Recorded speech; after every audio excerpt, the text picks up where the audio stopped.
Dans cette vidéo, je vous propose de voir la propriété Flex qui va permettre de positionner des éléments et d'utiliser l'espace sous forme de grille.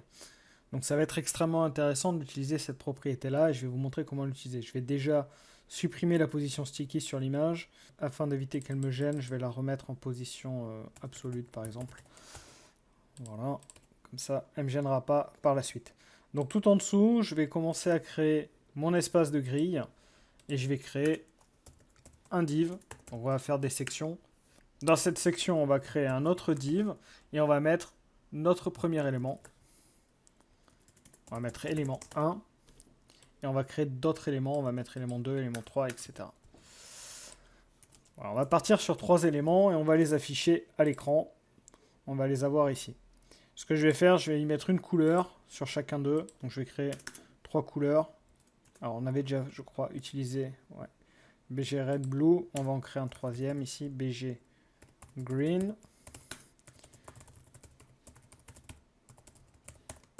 Voilà, donc comme ça on peut utiliser ces 3 éléments-là. Je vais mettre des classes BG-Red.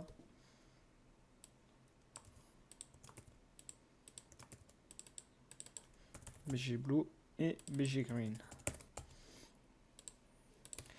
Voilà, donc on a nos 3 éléments, on a utilisé une couleur pour bien les différencier.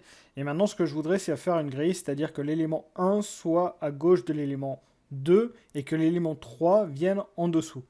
Donc pour faire ça, on peut utiliser très simplement les grids pour le faire. On aurait pu également utiliser les floats, mais vous allez voir que le flex est plus puissant que float. Donc on va passer là-dessus. Je reviens à cet endroit-là et je vais rajouter une classe sur le conteneur, ici, de ces 3 éléments. Je vais mettre la classe, on va l'appeler box, et on va aller la créer. Donc je crée ici la classe box, qui va contenir les propriétés display flex, et on va inscrire une deuxième propriété, on va mettre un flex flow, et on va dire que ça va être en ligne, et que quand on a atteint la taille maximale des éléments sur la ligne, on fera un wrap, c'est-à-dire qu'on va mettre les éléments en dessous, une fois que la taille est définie. Donc pour faire ça, il va falloir définir une taille sur nos éléments. Donc je vais créer une deuxième propriété qui va être item size. On peut l'appeler comme on veut, hein. Sur les noms des classes, c'est vous qui voyez. Et je vais y mettre ici 50%, c'est-à-dire 50% de la taille de l'écran. Donc j'ai créé ces deux propriétés-là. On a déjà utilisé la box et item size, il faut le rajouter sur chacun des items qu'on a ici. Voilà. Donc une fois qu'on a fait ça, vous allez voir que directement, on a l'élément 1 qui se met à gauche de l'élément 2 et l'élément 3 vient en dessous. Et vous allez voir également que si je change ici la item size, que je mets par exemple 33% pour avoir 3 éléments sur une ligne, on va avoir les 3 éléments qui se mettent à la suite. C'est donc extrêmement puissant d'utiliser Flex pour justement placer nos éléments à l'écran et faire des colonnes et des espaces pour réaliser tout ça. Donc bien sûr, on peut définir des tailles spécialisées pour chacun de nos éléments. Donc je peux créer ici item size 1, on va mettre width, on va mettre 200 px, on va mettre un item pour l'item 3, donc c'est-à-dire nos colonnes en fait. Item size, on va mettre 3, oui, on peut laisser comme ça. Ou alors je vais utiliser la même, on va plutôt faire ça. On va utiliser la même taille ici, donc je vais mettre item size 1 sur l'élément 1 et 2.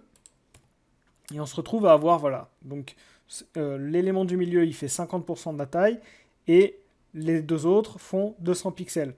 Mais je peux définir que l'élément bleu prend tout l'espace qui reste. Pour faire ça, je peux tout simplement dire que item size, on peut mettre flex auto. Et là, vous voyez que l'élément bleu prend la place restante qui n'est pas prise par les autres colonnes. Et quand je scrolle, quand je réduis la taille de l'écran, l'élément bleu s'adapte, alors que l'élément vert et l'élément rouge ne s'adaptent pas. Voilà.